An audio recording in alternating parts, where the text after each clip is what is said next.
Beer bar, dance bar, यहां आपको आपसे दूर रखा जाता है। जितनी देर आप खुद से दूर रहते हो आपको बड़ा आनंद आता है। आज की जो दुनिया है यही कलयुग है, कल युग। इसलिए अब वो समय आ गया है, एकदम आ गया है। अगर समाज को, राष्ट्र को, दुनिया को बचाना है तो अब शिक्षित होने के साथ साथ दीक्षित भी होना पड़ेगा। फिजिक्स के साथ साथ मेटाफिजिक्स भी पढ़नी पड़ेगी।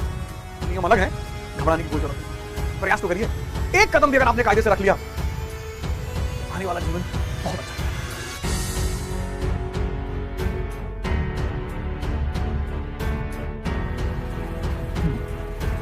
जय हिंद फ्रेंड्स। जय हिंद फ्रेंड्स।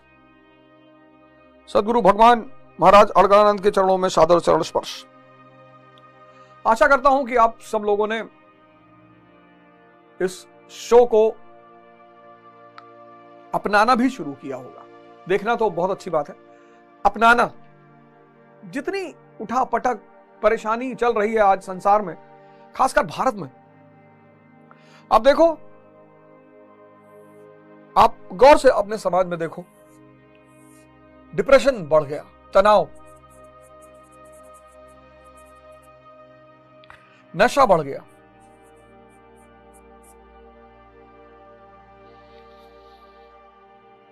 करुणा खत्म हो रही है,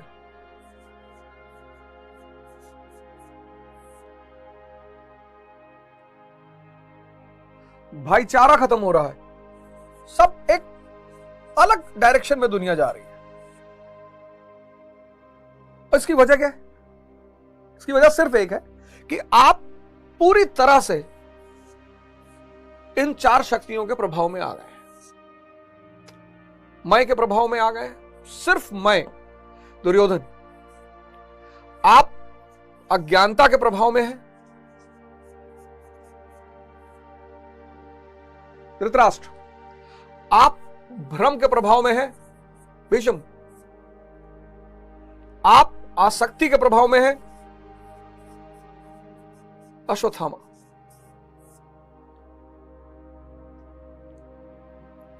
एक्चुअली पूंजीवाद को इन सबसे बड़ा फायदा है। समझिएगा इस खेल को। पूंजीवाद, कैपिटलिज्म, कैपिटलिज्म को इनके शक्तिशाली होने से बड़ा फायदा है। आप कहेंगे कैपिटलिज्म? बिल्कुल। जितना आपका मैं ताकतवर होगा, यानी जितना दुर्योधन आपका ताकतवर होगा, उतना ज्यादा आप भौतिक वस्तुओं, मटेरियल, भौतिक वस्तु मतलब मटेरियल थिंग्स की तरफ भागेंगे। मेरी गाड़ी, मेरा बंगला, मेरी घड़ी, मेरा मोबाइल, मैं। जहां मैं नहीं है वहां भौतिक मटेरियल वस्तु से क्या लेना देना। अज्ञानता, अज्ञानता यानी धृतराष्ट्र। अंधा है, ये अंधा है। इसका अंधेपन का आप अंदाजा देखिए कि इसे कॉस्मेटिक्स,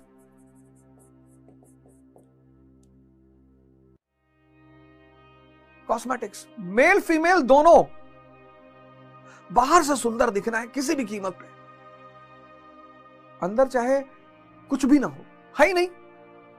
शादियां हो रही हैं, ब्यूटी पार्लर में लोग 2-2 लाख रुपए खर्चा कर रहे हैं, एक हफ्ता शादी चल रही है, क्योंकि अंदर कुछ है ही नहीं। कॉस्मेटिक्स, अज्ञानता ही तो है। कॉस्मेटिक्स के प्रति इतना लगाओ,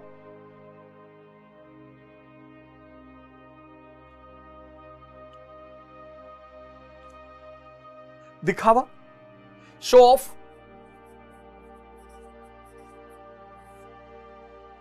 बाहर का दिखावा। फिर आप देखो भीष्म, भ्रम,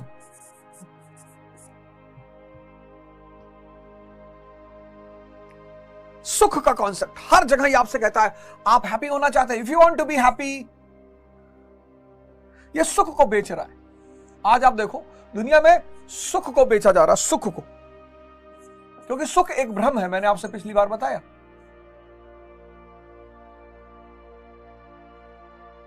बड़े बड़े वाटर पार्क्स, बड़े बड़े झूलों के parks, club, beer bar, dance bar, यहां आपको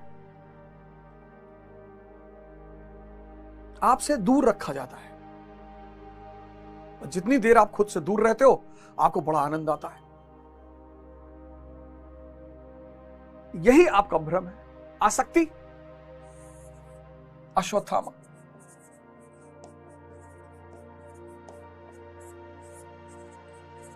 ये सारी फोर्सेस कैपिटलिज्म को बड़ा सपोर्ट करती है, पूंजीवाद को बड़ा सपोर्ट करती है। इसलिए पूंजीवाद चाहता है कि ये शक्तियां कभी कमजोर ना होने पाए, दुर्योधन कभी कमजोर ना होने पाए। इसलिए जो भी इन शक्तियों को कमजोर करने की कोशिश करेगा, वो पूंजीवाद का दुश्मन हो जाएगा। और कौन कमजोर करेगा? संत और महात्मा कमजोर करेंगे। ये आपको बताएंगे कि साहब आप इनकी वजह से परेशान हो। कितने लोग हो आप जो अच्छा खाना खा रहे हो, अच्छा कपड़ा पहन रहे हो, लेकिन आप संतुष्ट नहीं हो, खुश नहीं हो। अब इन संत महात्माओं ने आपसे कहा कि साहब हम आपको एक अस्त्र दे रहे हैं, ध्यान, यानी द्रौपदी।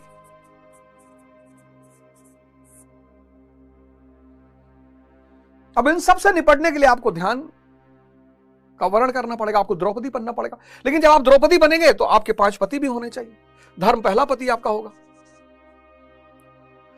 अनुराग दूसरा पति होगा आपका अर्जुन, भाव तीसरा पति होगा, नियम 5वां पति होगा, सत्संग नियम 4था और सत्संग 5वां पति होगा। इन पतियों के बिना अगर आप ध्यान के रास्ते पे चलेंगे तो आप खो जाएंगे, उड़ा दिए जाएंगे। आज लड़ाई चल रही है पूंजीवाद और अध्यात्म के बीच में। आज की जो दुनिया है यही कलयुग है। कल युग, यही कलयुग है। कलयुग, कलयुग जहां असत्य यानी पूंजीवाद और सत्य यानी अध्यात्म,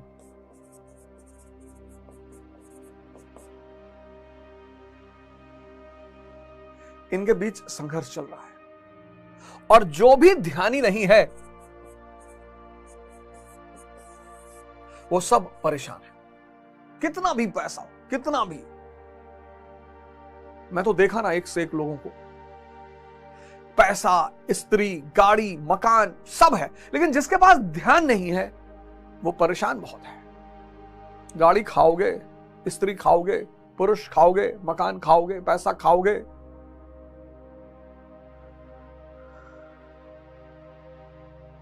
तो ये थी यहां तक की कहानी। अब श्लोक 13 पर आते हैं। बड़ा प्यारा श्लोक। दुर्योधन अपने सेनापतियों से कह रहा है कि तुम भीष्म की रक्षा करो। जब तक भीष्म जिंदा है, जब तक भ्रम जीवन में जिंदा है, तब तक हम अजय हैं। ये जो विजातीय शक्तियां हैं, कौरव की शक्तियां हैं, ये भ्रम रूपी शक्ति के सहारे अजय है। भ्रम खत्म। इसलिए आप समाज में देखो, समाज सबसे ज्यादा भ्रम फैलाने का काम करता है।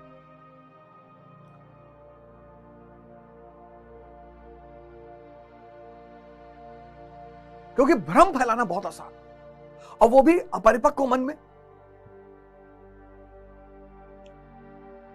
आज धर्म को लेकर आप देखो क्या समाज में हाहाकार मचा हुआ है। लोग कह रहे हैं हम धर्म माने, धर्म पाखंड है। ये संत महात्मा पाखंडी हैं। खाओ पियो मौज मनाओ, कब तक? जब तक इंद्रियां मजबूत हैं तब तक। 60 साल के बाद अगर 20 साल जिंदा रह गए कमजोर इंद्रियों के साथ, तो ऐसा घुट घुट के मरोगे। और उस 20 साल में अगर 2 साल आईसीयू में पड़े रह गए, अरे बाप।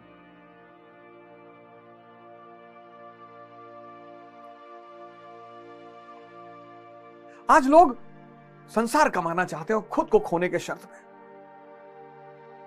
खुद को खोए जा रहे हैं, संसार कमाए जा रहे हैं। अध्यात्म कहता है कि खुद को कमाओ, संसार तुम्हारे पीछे है।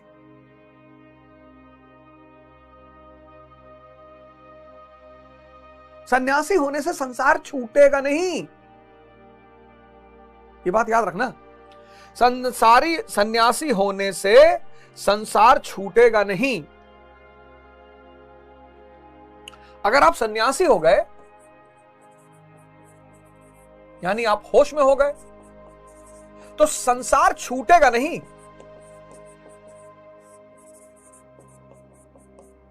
ये बहुत बड़ा भ्रम फैलाया गया, सन्यासी हो गए तो संसार छूट जाएगा। ना, बिल्कुल नहीं छूटेगा। संसार का भ्रम छूट जाएगा।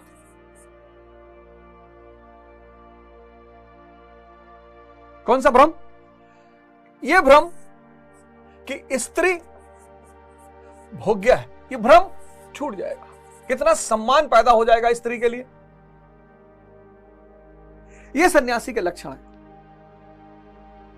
वो आईपीएस हो सकता है, आईएएस हो सकता है, डॉक्टर हो सकता है। जिसका भ्रम छूट जाए वो सन्यासी। लेकिन हमारे घर में, हमारे देश में एक भ्रम फैला दिया, अरे भैया घर छोड़ चला जी। क्यों घर छोड़ेगा वो? क्या जरूरत है घर छोड़ने की? सन्यासी होने से होश पैदा हो जाएगा, और जब होश पैदा हो जाएगा तो भ्रम छूट जाएगा, संसार नहीं छूटेगा। स्त्री का जो भोग्य का कॉन्सेप्ट है वो खत्म हो जाएगा, स्त्री सम्माननीय हो जाएगी। और जब आप स्त्री को भोगने की कोशिश नहीं करोगे, वो भी आपको भोगने की कोशिश नहीं करेगी।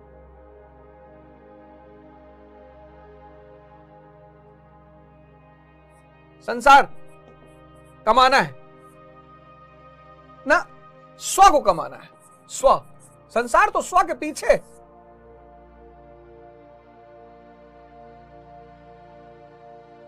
जिसके पास पूरा ब्रह्मांड हो वो क्यों मर्सिडीज अपने पास रखेगा? जरूरत है तो वो भी रख लेगा। अड़गानंद महाराज है, आप उनके आश्रम आइए, उनके नाम से 1 रुपया नहीं है। बरचर में आश्रम, पालघर में आश्रम, छत्तीसगढ़ में आश्रम। कोई मर्सिडीज दे गया, कोई रेंज रोवर दे गया, उनका कुछ भी नहीं है। उनका सिर्फ स्व है, परमात्मा। एक यथार्थ स्वीट हाउस है इलाहाबाद में, वहां पे एक लड़का बैठता, मोहित। उसको बीमारी हो गई थी, नसें फट जाती थी अंदर ही अंदर, कोई दवा हुआ कोई काम नहीं कर रहा था। तो गया वो महाराज जी के सामने, लेट गया। महाराज जी कहे कि हटाओ यार इसको। वो लेट गया, बच्चा था, लेट गया। तो 2 डंडा मारे उसको।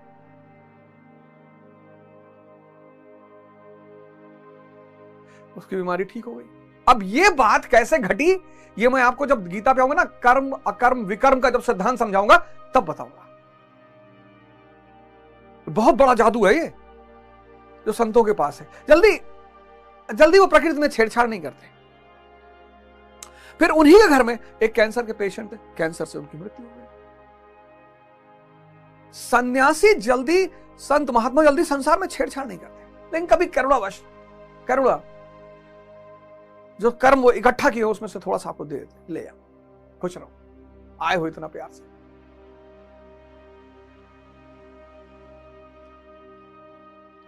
सन्यासी होने से होश पैदा हो जाएगा, होश होने से संसार छूटेगा नहीं, भ्रम छूट जाएगा।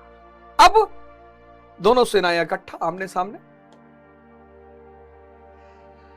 12वां श्लोक, तस्य सृजनयन हर्षम कुरु वृद्धा प्रतामह। कुरु वृद्धा प्रतामह सिंहनादम विनद्य उच्चय शंखम ददमो प्रतापवान। अब मैं को खुश करने के लिए दुर्योधन को किस पे भरोसा है? मैं को किस पे भरोसा है? मैं को अगर जिंदा रहना है, मैं यानी दुर्योधन। अब दुर्योधन जानता है कि अगर मुझे जिंदा रहना है तो भ्रम का जिंदा रहना जरूरी है, यानी भीष्म सबसे वृद्ध है, पितामह, अंतिम तक रहता है भ्रम, मैंने बताया, और जन्म जन्मांतर तक लोग इस भ्रम के शिकार हैं। हम सब अपने अगल बगल कितनी मौतें देखते हैं, कभी कभी घर में भी देखते हैं, घर के बाहर देखते हैं, लेकिन शायद ही कोई बिरला होगा जिसको इसका एहसास होगा कि यार एक दिन मैं भी चला जाऊंगा। शायद।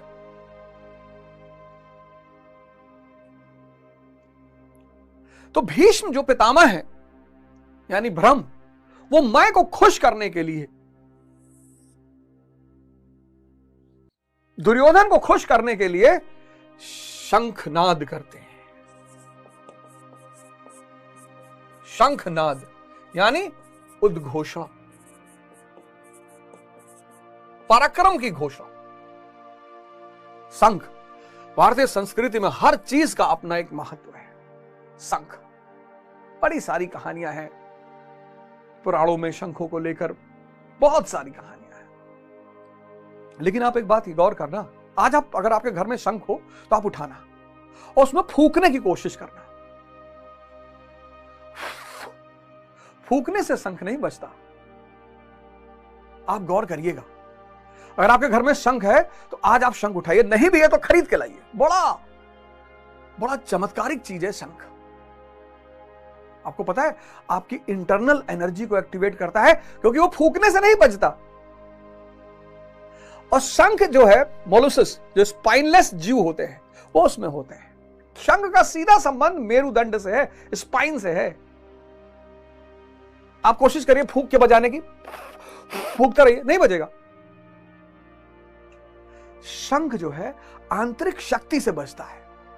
बड़ी प्रैक्टिस करनी पड़ती है, बड़ी ट्रेनिंग लेनी पड़ती है। पहली बार में कोई शंख नहीं बजा सकता।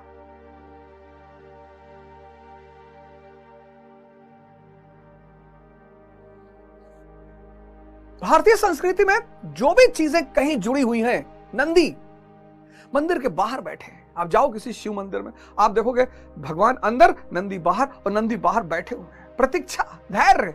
भगवान को पाने का बस एक ही सूत्र है, धैर्य। इसीलिए तो ध्यान करना संभव नहीं हो पाता। लोग पूछते हैं ध्यान में करना क्या है? करना ही तो कुछ नहीं है। हम हर चीज करने के आदी हैं। बस दुनिया में एक ही चीज है जिसमें कुछ करना ही नहीं। अब 99 चीजें करना है। प्रेम करना है, पढ़ाई करना है, लड़ाई करना है, पूजा करना है, सब करना है। ध्यान, बस बैठ के प्रतीक्षा करना है। वो बैठना ही चुनौती है।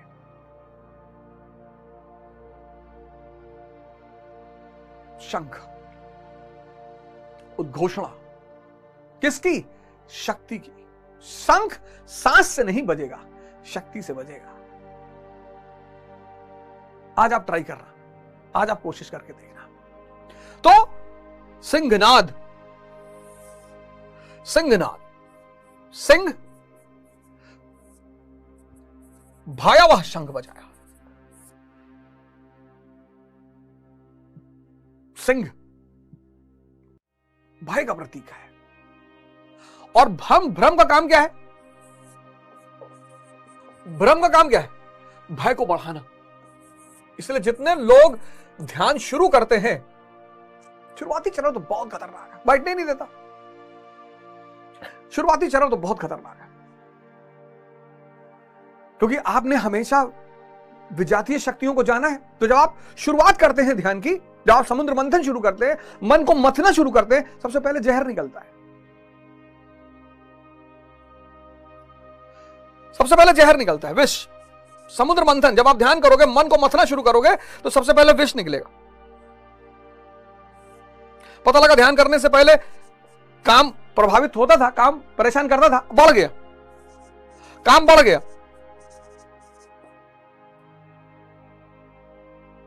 क्रोध बढ़ गया। इसलिए पहली बार में आदमी बहुत घबरा जाता है कि ये क्या हो रहा है यार। इसी में 90% लोग ध्यान मान छोड़ देते, अरे जाए दो यार, फालतू में है जो ने।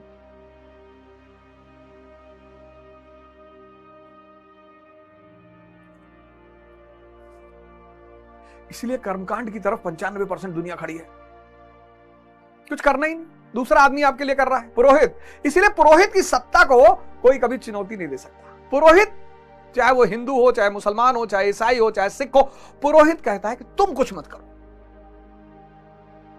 और जब तुम कुछ नहीं करोगे तो तुम विष भी नहीं झेलोगे, और विष नहीं झेलोगे अमृत भी नहीं झेलोगे, तुम्हें दोनों नहीं मिलेगा। लेकिन जब तुम खुद करोगे,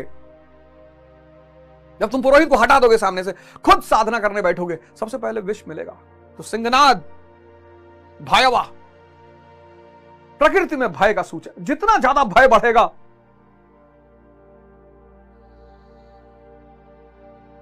विजातीय शक्तियों का काम ही है, ब्रह्म का काम है भय को बढ़ाना। तो भीष्म पितामह अपने दुर्योधन को खुश करने के लिए सिंहनाद भयावह शंखनाद करते हैं। और भ्रम अगर भय को बढ़ा देगा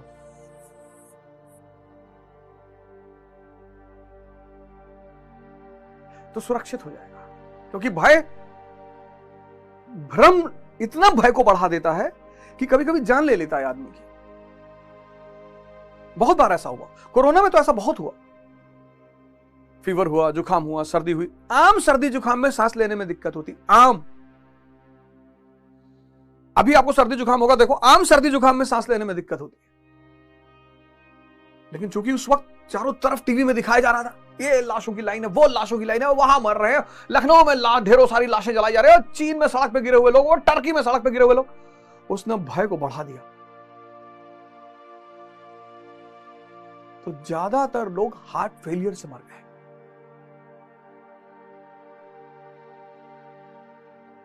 तो भ्रम का काम है भय की वृद्धि। 13वां श्लोक। तो अब शंखनाद हो चुका है, भ्रम ने सिंहनाद करके भयावह भय का माहौल क्रिएट कर दिया है। और भ्रम की सबसे बड़ी ताकत है भय। 13वां श्लोक।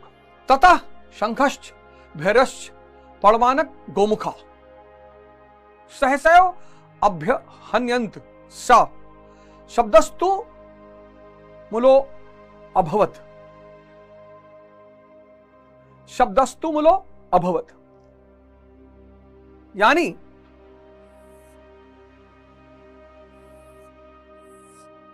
शंख, नगाड़ा, ढोल, नरसिंह आदि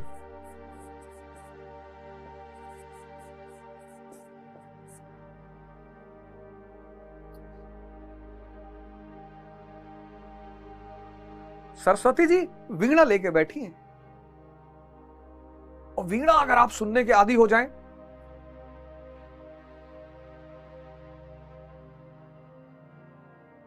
यानी जो आदमी ज्ञानी हो जाएगा, उसके जीवन के सारे तार यानी सारी इंद्रियां बैलेंस हो जाएंगी और एक मधुर स्वर निकलेगा। युद्ध के मैदान में कोई वीणा लेके नहीं बैठेगा। वहां कौन कौन से वाद्य यंत्र है? शंख है, शक्ति से बजेगा, नगाड़ा,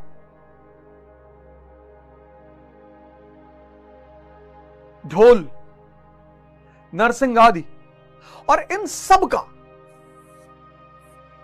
ये विजातीय शक्तियां हैं। कौरव, और इन सब का काम है भय को पैदा करना। क्योंकि अगर ये भय पैदा ना करें तो बचे कैसे?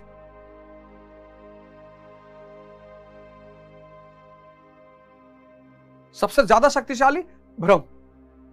पहले वो सिंहनाद करेगा, एक भयावह माहौल क्रिएट करेगा, और उसके बाद अन्य शक्तियां, कौरव शक्ति, विजातीय शक्तियां, वो सब अपने अपने शंख बजाएंगी, अपने अपने वाद्य यंत्र बजाएंगी, और सबका काम है भय। क्योंकि जितना भय मजबूत होगा, जितना विजातीय शक्तियां सफल होंगी, जितना भय बढ़ेगा, उतनी विजातीय शक्तियां सफल होंगी।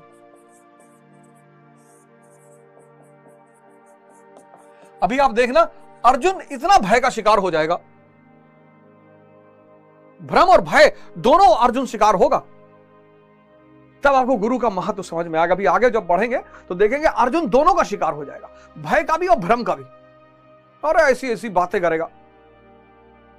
विजातीय शक्तियां भय बढ़ाएंगी, और जितना ये भय बढ़ाएंगी उतना ही मोहमयी बंधन जो है वो मजबूत होता चला जाएगा।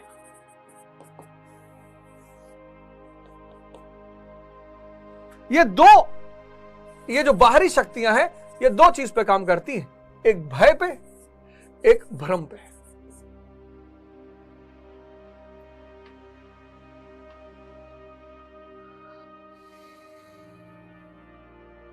तो कौरवी शक्तियां जो है, विजातीय शक्तियां, इन्होंने एक भय का वातावरण पैदा कर दिया, भ्रम को बढ़ा दिया, और व्यक्ति जीवन में सबसे पहले इन्हीं से परिचित होता है। बड़ी अजीब सा जीवन है, शुरुआत ही यहीं से होती है। इसीलिए आप देखो, शिक्षा और संस्कार, शिक्षा और संस्कार, इनका हमारी संस्कृति में बड़ा महत्व है।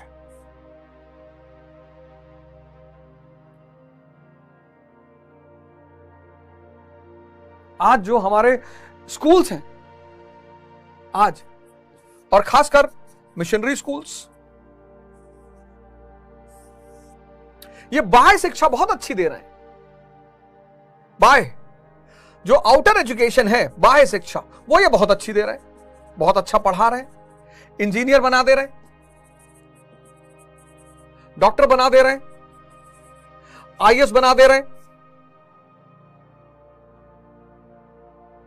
लेकिन आजा इंसान फेल कर दे रहा है। क्यों? क्योंकि शिक्षा और संस्कार अब इनके उसका हिस्सा नहीं है। इसलिए जो गुरुकुल की शिक्षा थी, गुरुकुल 1835 के बाद मैकाले ने कहा, इन गुरुकुलों को खत्म कर दो। अगर गुलामी को बढ़ाना है तो इन गुरुकुलों को खत्म कर दो, क्योंकि गुरुकुल में संघर्ष। आज आप देखो, बच्चे जो हैं छोटे छोटे, नर्सरी से क्लास 12 के जो बच्चे हैं, इनको सिर्फ पढ़ने के लिए कहा जा रहा है। पढ़ना है और नौकरी करना है। अब ये 5 से लेकर 15 साल की जो उम्र है, यहां पे व्यक्ति का निर्माण होता है, यहां पे वो सिर्फ पढ़ रहा है, पढ़ रहा है, पढ़ रहा है, पढ़ रहा है। और ये उम्र का वो दौर है जब उसके जीवन में संघर्ष नहीं है। जैसे ही वो 15 साल प्लस स्कोर क्रॉस करेगा, 16 प्लस क्रॉस करेगा, वैसे ही चुनौतियां बढ़ जाएंगी, चैलेंजेस बढ़ जाएगा। क्या, कौन सा चैलेंज?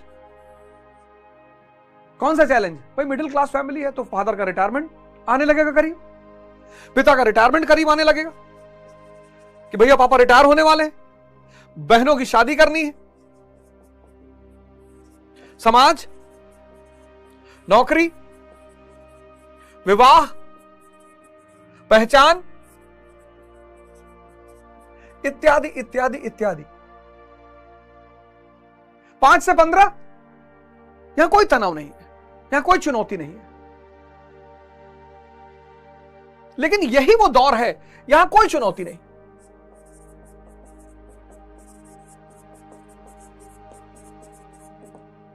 लेकिन यही वो दौर है जब हम व्यक्ति को संस्कार दे सकते हैं, ध्यान का संस्कार, योग का संस्कार।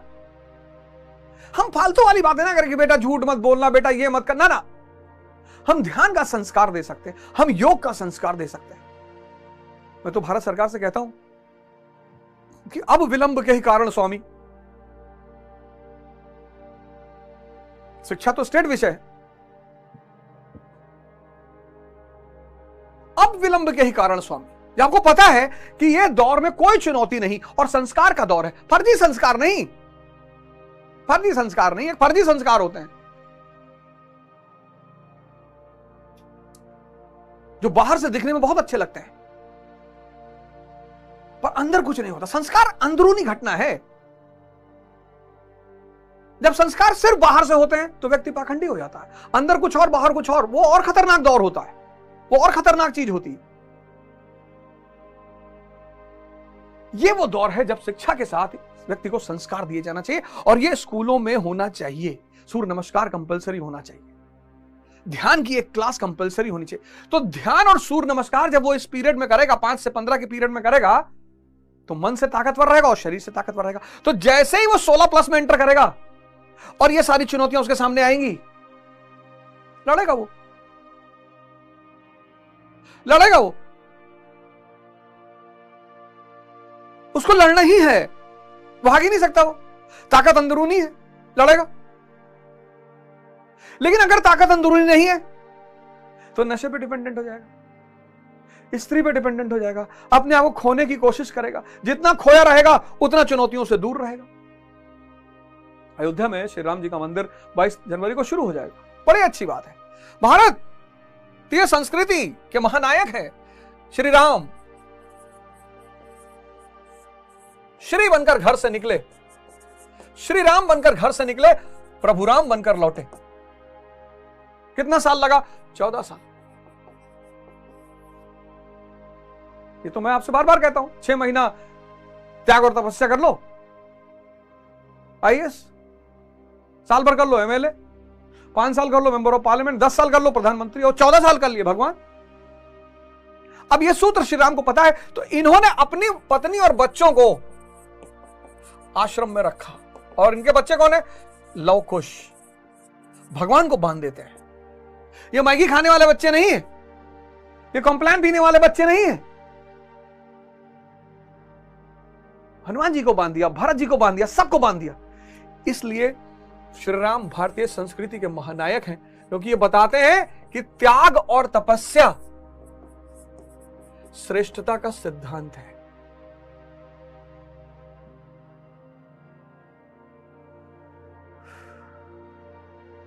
आज इस पूंजीवादी दौर में कोई कहता, अरे भैया हमने साइंस पढ़ा है, हम फालतू चीजों के चक्कर में नहीं पड़ते। आज आप देखो जनसंख्या को, जो भी आज ध्यान की तरफ, संन्यास की तरफ कौन जा रहा है? जो रोगी है। किसी को टीबी हो गई, किसी को डायबिटीज हो गई, किसी को शुगर हो गया, किसी को कैंसर हो गया, ये ध्यान की तरफ जा रहा है। दूसरा कौन जा रहा है? जिसका डिप्रेशन में है। दूसरा, तीसरा कौन जा रहा है? जो असफल है, कुछ मिल ही नहीं रहा। बहुसंख्यक ये लोग इस धारा की तरफ जा रहे हैं। ये धारा हमारी संस्कृति का अहम हिस्सा है। यही तो भारत है, द्विज का सिद्धांत। हर व्यक्ति शूद्र के रूप में पैदा होगा, निम्नतम स्तर पर होगा, हम उसे ब्रह्म बनाएंगे, यानी ब्राह्मण। तो वे जातीय शक्तियां क्या करेंगी? भ्रम और भय को बढ़ाने का प्रयास करेंगी, क्योंकि जितना ज्यादा वो भ्रम और भय को बढ़ा ले जाएंगी, उतना ही ज्यादा मोहमयी बंधन मजबूत होता चला जाएगा। तो मैं कह रहा था कि आज इस पूंजीवादी दौर में जिन लोगों ने पढ़ लिया, शिक्षा तो सबने ले ली, लगभग बहुसंख्यक लोगों ने, लेकिन दीक्षा, मतलब हमने साइंस पढ़ लिया, फिजिक्स पढ़ लिया, केमिस्ट्री पढ़ लिया, अच्छी बात है, बहुत अच्छा, बहुत अच्छी बात है, इसमें बुराई क्या है?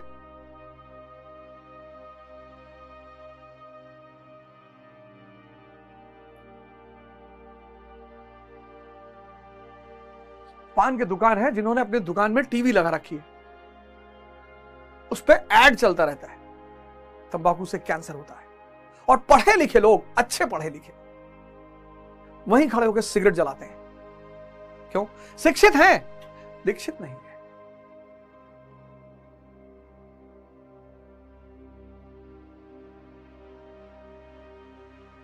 विज्ञान बाहर का खेल है, यह सब कुछ बाहर के बारे में बताती है, बाहर, यह सब कुछ अंदर के बारे में बताता है। दोनों का रास्ता एकदम विपरीत, एकदम। इसलिए अब वो समय आ गया है, एकदम आ गया है। अगर समाज को, राष्ट्र को, दुनिया को बचाना है, तो अब शिक्षित होने के साथ साथ दीक्षित भी होना पड़ेगा। फिजिक्स के साथ साथ मेटाफिजिक्स भी पढ़नी पड़ेगी। नियम अलग हैं, घबराने की कोई जरूरत नहीं, प्रयास तो करिए। एक कदम भी अगर आपने कायदे से रख लिया तो आने वाला जीवन बहुत अच्छा हो जाएगा।